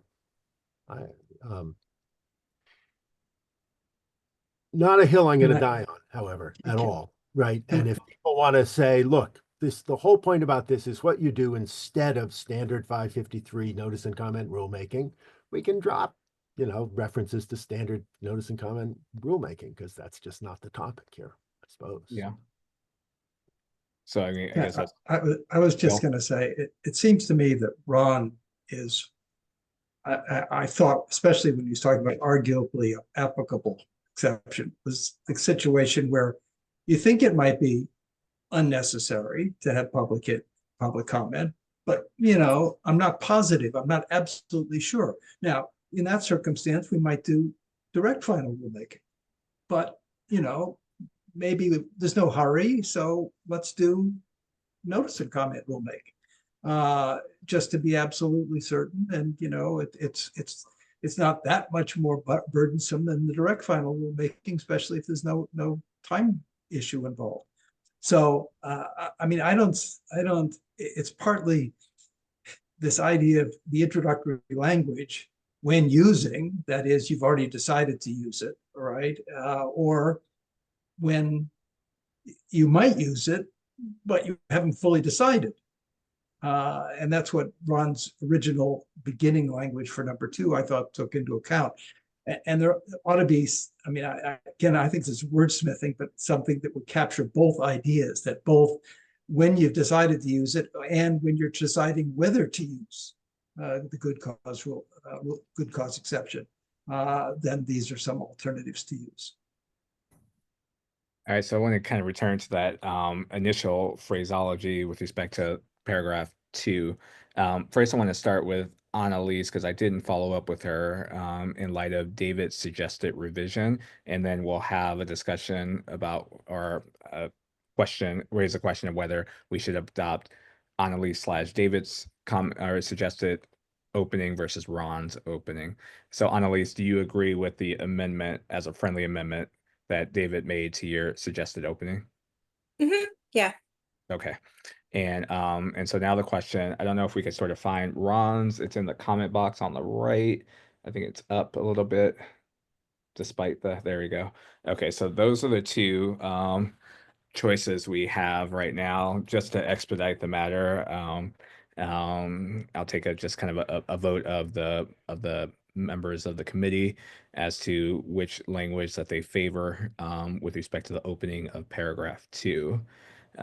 So if we could have a show of hands with respect to the language that's currently in paragraph 2, starting with when using the good cause exemption. Those in favor of that language as the opening, please show of hands. Bertrand, I'm sorry, before that, isn't it possible to do both? That is, like, when using or considering the use of the good cause exemption? Okay. Would that take care, Ron, would that sort of take care of your problem? Ron, would that be responsive? I would do that in the spirit of compromise. I don't agree with it, but it looks innocuous, and I want to accommodate Michael's view, which I think is erroneous, but not all that bad, all that bad either. So this is not where that's one way to split the difference. Can I'm sorry. As from an agency perspective, we do have certain subject matters that are highly litigious that we just always get sued on. And so that might be a circumstance in which we would feel very confident that public comment was unnecessary, but just to cross all the T's, dot all the I's, and in order to potentially avoid expending more resources in the future, we might seek comment. So that's one example of an area in which, despite public comment being unnecessary, we might still do it. Well, in that situation, you probably wouldn't get away with the direct final rule either. Because it's in that situation, we might, depending on the time constraints, if it was unnecessary and there weren't time constraints, you might just do a notice and comment. Yeah, just use notice and comment. If you know somebody's going to be against it, you hold notice and comment, and then you consider their position, and maybe you're persuaded, maybe you're not. But direct final rulemaking, by its nature, is where nobody objects or with some significant adverse comment. So we have compromise language that has been proposed when using or considering compromise language that the compromiser doesn't necessarily like, but is willing to accede to. Michael, is this in the spirit of helping us move forward? I promise it is. Yeah. Okay. I don't want us to lose sight of Jeff's suggestion, which is just in the margin and not in the text. But it seems to me that adding the word consider at the end of this paragraph is actually relevant to this whole fight. Yeah. Because when it makes clear, if agencies nevertheless decide to engage, they should consider the following things. That makes it clear this is all antecedent to a final decision to use, for example, interim or direct final rulemaking. So I totally take Annalise's point that there's something a little weird in saying you should consider doing something. You're trying to decide whether to invoke the good cause exemption, but you're invoking it, and that can't be right. But if we add consider at the end of the intro line here at 2, makes Ron, we don't need the Annalise adjustment here to Ron's language. The whole thing is about, okay, we haven't committed to anything yet. What should we be thinking about? So if we add the language, they should consider engaging as follows. They should consider, and then they should, okay, get rid of all the considers in ABCD, as Jeff suggested. In paragraph 1, to engage with the public, they should consider. Okay, so take out engaging as follows then under Michael's proposal. And then we delete all those.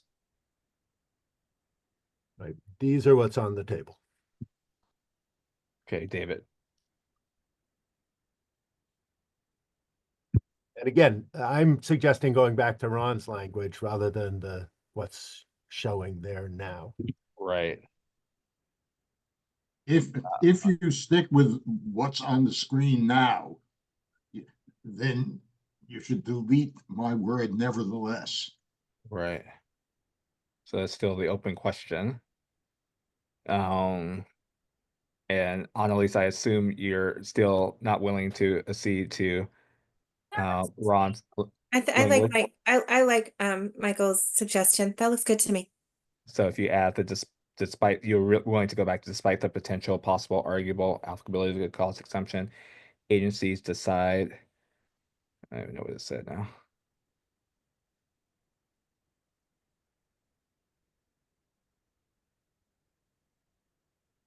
Decide in light of the factors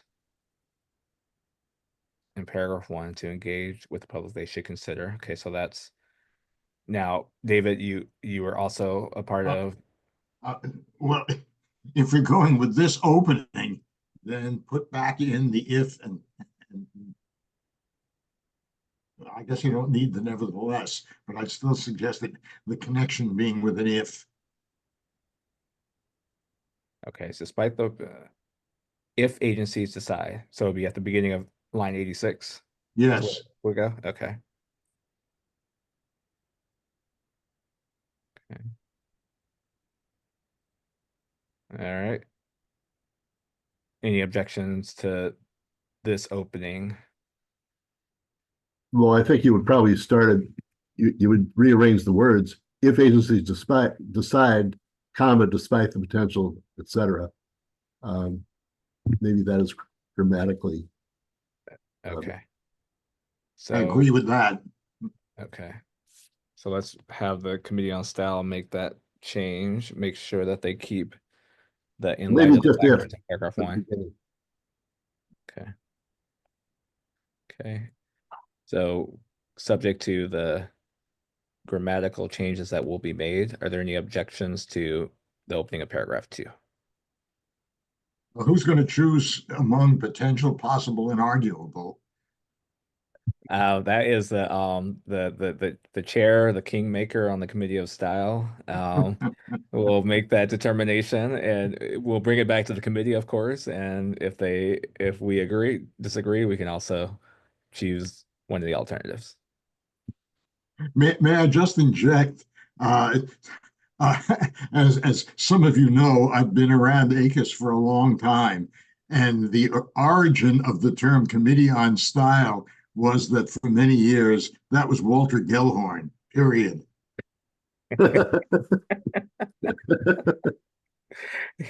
And there might be a similar arrangement right now as well. But I'm free to share that information right now. Daniel. I'm not understanding how we can say that agencies should consider using the good cause exception despite the possible applicability of the good cause exception. That was, I think, what Annalise was saying before, that B and C don't seem to fit with the despite in the beginning there.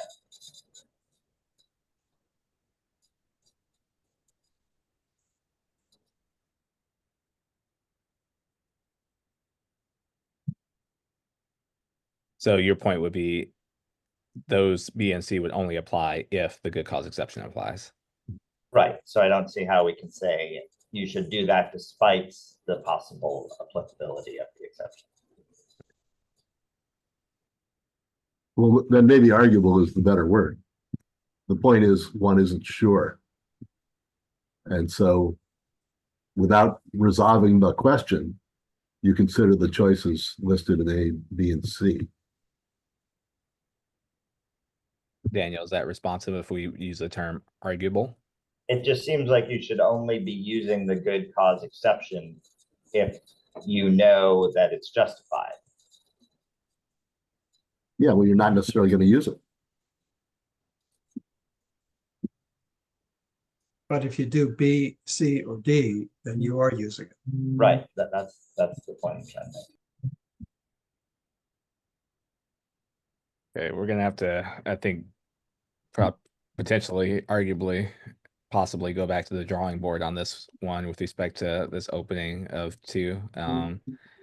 We will, of course, bring it back to the committee, but I think that we are a bit at loggerheads with the language, and we're gonna have to just kind of work through this. One last suggestion for the people to think about is just deleting everything in front of if agencies decide in light of the facts of paragraph 1 to engage with the public. So if agency, so delete Delete the spike potential. In other if words, the agency inter- decide a lot of the factors they should consider. Okay, so it would just be okay. I think part of the problem is we're dealing with 2 different potential possibilities here. One, if agencies do find good cause, what should they do? And the second, if agencies aren't sure there's good cause, what should they do? Yeah. And I think that the difficulty is with respect to A. And I think that what the motivation behind A is to, even if the good cause potentially applies, to still encourage using notice and common rulemaking when appropriate. But that makes this whole paragraph 2 difficult to cohere with respect to the 4 different recommendations set forth in terms of voluntary or public engagement. That's so why one option is to delete A. Sorry, Bill. I was going to say that's why it suggested once upon a time that using or considering the use of the exemption, because that captures both ideas, right? That and I thought that would allow us to include both A, B, C, and D. Right. And if you just delete that introductory clause, however phrased, you're just sort of back to number 1, which is we're talking about the good cause exception, but we haven't decided whether we're going to use it or not. We're not distressing that. We're just saying, despite the factors in paragraph 1, then this. So I mean, either way capture both points, I think. Okay. Both points being using or considering use. Yeah, so that language has long gone into the abyss of track changes. So what can you? Although Michael Hertz had accepted it. What's that? Michael Hertz accepted, yeah. So could we sort of try that again with respect to using or considering the use, not necessarily to resolve it right now, but to give the us and the ACUS staff something to work from? Yeah, it would be when agencies use or consider the use of the good cause exemption. If they decide in light of the factors to engage with the public, they should consider. Okay. Could I just note you didn't finish the straw poll as between this type of formulation and one that emphasizes that it's a marginal case. And it's clear there are differing opinions, but maybe you'd like to know before we adjourn which of those has predominant support. Right. So going back to the Annalise David versus your suggestion. So the challenge is we don't have Annalise's suggestion still up here. I don't know if we could retrieve it. Probably challenging to do that. If Annalise wants to repeat it, I can put it on the screen. I don't know if let me see if I have it somewhere. I do not remember. Yeah, that's long ago. All right. We're just gonna have to do some work there. It was when agencies use the good cause exemption. That's what Annalise's language was, I thought, and then I added or considering the use. Right. Okay. Okay, so just kind of a quick straw poll in terms of moving. Actually, in light of Daniel's discussion, I'm not sure that my formulation is really I think that what Bill said is a better way to address the concern that I had, because mine is still a little bit, it doesn't take into consideration the A as well as I think Bill's does. So Yeah. So what we'll do is we'll put together both formulations side by side, and lead off the next meeting with trying to either reconcile or decide between the two. And then, we will hopefully be able to move forward to paragraph 3. I'd hope that we get through more than one recommendation today, but sometimes progress is slower than one would hope. We may either have to decide to extend this 3rd meeting or offer a 4th meeting, depending on the progress, because we still haven't even touched the preamble, which will also require some discussion. But I'll let Ben and Jeremy and the powers that be decide how we should proceed going forward. I thank you all for the time and dedication that you've given to this discussion of this recommendation, and the discussion will certainly continue next week. Same starting point at 10 o'clock Eastern time. And please submit any comments that you might have to Ben prior to the meeting, so that we can incorporate them into the draft and make them as part of the discussion that we'll have next week. Any other points before we leave? Ben, don't forget to give us a copy of your slides. Sure. Yep. Okay. We'll do that immediately after And this. we'll send this copy side. Okay. Thanks again, and I'll look forward to seeing you all next week. Thanks, Patrol. Thanks, everyone. Yeah, see you.